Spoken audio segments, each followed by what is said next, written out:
Good evening. My name is Angela McArdle, and I am the chair of the National Libertarian Party. I'm here to share the Libertarian response to the State of the Union, and I also encourage you to seek out responses from any of our many potential presidential candidates. As a reminder, our national nominating convention is at the end of May, Memorial Day weekend, and at that time we will have an official presidential spokesperson and candidate. Last night, our president, Joe Biden, started out his State of the Union address with an appeal to FDR, one of the worst presidents in the history of the United States, someone who vastly expanded socialism and the bureaucratic class and made strategic blunders that cost many unnecessary lives in Pearl Harbor and in World War II. While I'm mostly here to roast President Biden, let's never forget that FDR's New Deal was a disastrous policy, and the Democratic Party in the United States still clings to FDR's heinous acts as something to be revered. That should tell you all you need to know about the current State of the Union. But let's go ahead and dig in. President Biden told us democracy is under attack. His administration and supporters are actively working to imprison his political opposition and remove Donald Trump from the ballot. Equal opportunity at ballot access is one of the most fundamental elements of democracy in the United States right now. And as libertarians, we reject one-party rule. If imprisoning your political opposition is Biden's idea of democracy, libertarians want nothing to do with it. He went on to brag about involving the United States in an unwinnable foreign war in Ukraine, how we should send our weapons and taxpayer money overseas to Ukraine because we should all be afraid of Vladimir Putin. What we should try is peace and diplomacy.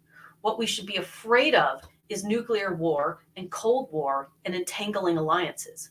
Libertarians stand for peace. We reject war, and President Biden has failed this nation by dragging us into an unwinnable war. He has the blood of Ukrainian conscripts on his hands, and so does Victoria Nuland. May they both resign quietly to a dark, hot place where they can rethink their poor decisions over the past decades. Mr. Gorbachev, tear down this wall, as Joe Biden quoted, sounds nothing like, let's go to war with Russia. The time for NATO is over, and it should be abolished, disbanded, and at least defunded. If the United States were to stop footing the bill for the European nations' security interests, you would see foreign nations come to the table to start negotiating very quickly. And that includes Israel, by the way, who we never should have given any foreign aid to in the first place.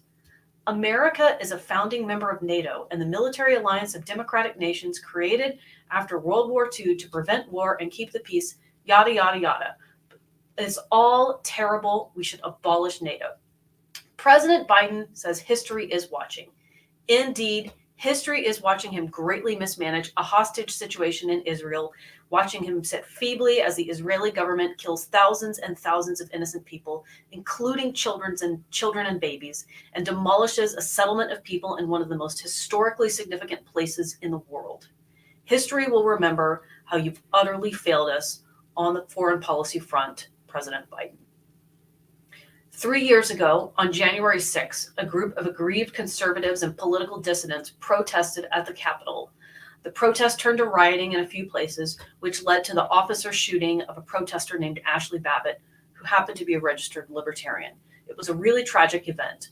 Her death, I mean.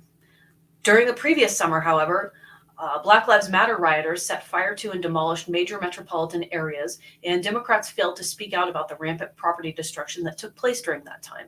The basic unwritten rules of civilized society were turned on their heads as people like Kyle Rittenhouse were charged with murder for defending themselves and their property. Private property is an essential bedrock institution of free countries. And instead of noticing that and recognizing that, Democrats continue to focus on January 6th, comparing it to great tragedies like 9/11, and they continue to call the people who are aggrieved with our government, they call them insurrectionists, and say they're a threat to this country because they lost complete faith in the electoral system and believe it was rigged against a former president. And now Democrats want to kick that same guy off the ballot and arbitrarily decide who gets to run for president of the United States in the name of democracy, and President Biden is their figurehead, and he continues to carry water for this Soviet-style tactic and narrative. Biden and his ilk are the ones that want to remove the democratic processes in this country and install one-party rule. And while we don't agree with many of President Trump's policies, And we stand absolutely independent as our own entity with better ideas about how to lead America. We do stand somewhat in solidarity with anyone who is unlawfully kicked off the ballot by the jackbooted thugs who work lockstep with the Biden administration. Let us not forget that insurrectionists founded this country in an uprising against the spiteful, haughty King of England, and the spirit of 1776 is still alive and well within the Libertarian Party. Biden said, "This is a moment to speak the truth and bury the lies." 90% of his speech was Orwellian propaganda. He is lying. We know he's lying. He knows we know he's lying, and yet he's still lying. What else did he say? We have survived another severe winter of illness and death. Oh, that was something he said previously, right? The government and the media now come out and say that we can treat COVID like the flu. 4 years ago, they terrified everyone, took away our livelihoods, declared us non-essential, and then they forced experimental shots on hundreds of millions of people through coercion, threatening to take away their livelihoods if they didn't comply. And they mocked and ridiculed those of us who were skeptical and refused. People were forced into bankruptcy, lost their life savings, college funds, scholarships, graduation ceremonies, weddings, and funerals. People died due to missing such non-essential medical services as cancer screening.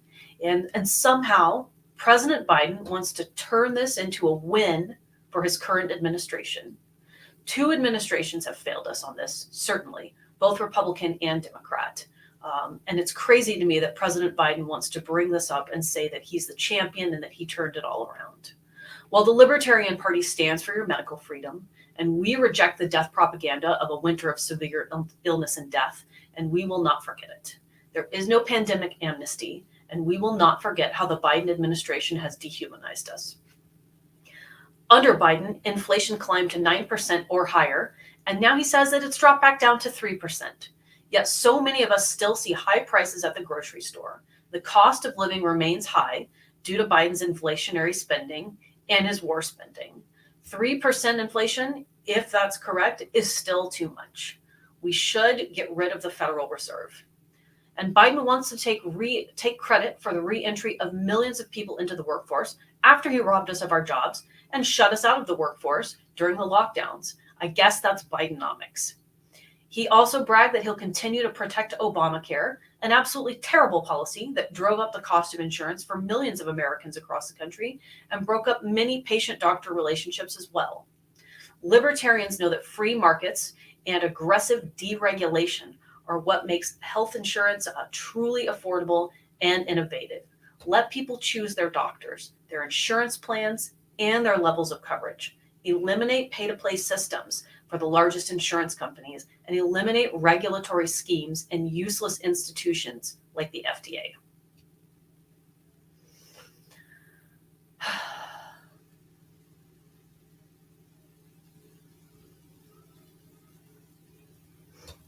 While Biden pays lip service to border control policy, the American people have lost faith in him to resolve what many perceive to be a crisis and security threat at the southern border.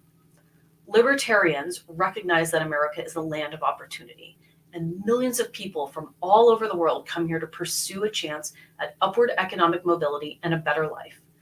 But I would be remiss if I did not point out that former Secretary of State Hillary Clinton's disastrous regime change in Libya did destabilize Northern Africa, and similar policies and decisions by former United States secretaries of state and people who are in positions of power destabilize Central America as well. It would behoove us to ask if our government played a hand in creating many people's needs to relocate to a safer, more prosperous country. Biden's plan for climate and carbon emissions will stifle innovation and hurt working class families. American families don't need directives from the president to purchase electronic cars. They need the freedom to live their lives as they see fit and purchase cars that work for their family's lifestyle and budget, just like the rest of the purchases that they make. Government regulations and taxes do not magically clean up the environment. Technological innovation and human ingenuity do that. We do not need a climate corps. We do not need a climate fear-mongering version of the Peace Corps. And certainly as libertarians, we do want to end the drug war. We applaud President Biden's interest in changing the classification of marijuana, perhaps decriminalizing it at the federal level, but we are understandably skeptical. Time will tell if he actually comes through on this pseudo-campaign promise. Biden's attack on the Second Amendment, however, is entirely predictable and uninspiring. Throughout history, dictators have always disarmed their populations to prevent them from rising up and asserting their rights. Stay vigilant, friends, and never cede your Second Amendment rights to Joe Biden or anyone else, including Republican presidential candidates. Biden's AI bills are anti-technology and anti-innovation. They will create more victimless crimes and needless layers of bureaucracy. Democrats love to grow government. Libertarians, however, say yes to innovation. We applaud organizations and individuals who take risks, entrepreneurs, people who want to go out there and make the world a better place for us. Biden thinks he knows the American story, and he thinks that he understands the mythos that drove the creation and flourishing of this great country, the great experiment in freedom. But he does not. The United States was founded for the pursuit of liberty, for independence from tyrants like Joe Biden. If our founders ever met him, they would toss him overboard like a box of British tea. Libertarians love and respect the indomitable human spirit and search for freedom. Liberty, free speech, property rights, capitalism, consent of the governed. These are the libertarian values that America needs. We reject the snake oil that Joe Biden is selling and choose to relentlessly chase after the North Star of freedom. Please join us in our quest for liberty in 2024. Please, we encourage you, go out, read about our candidates, and vote Libertarian. Thank you and have a great night.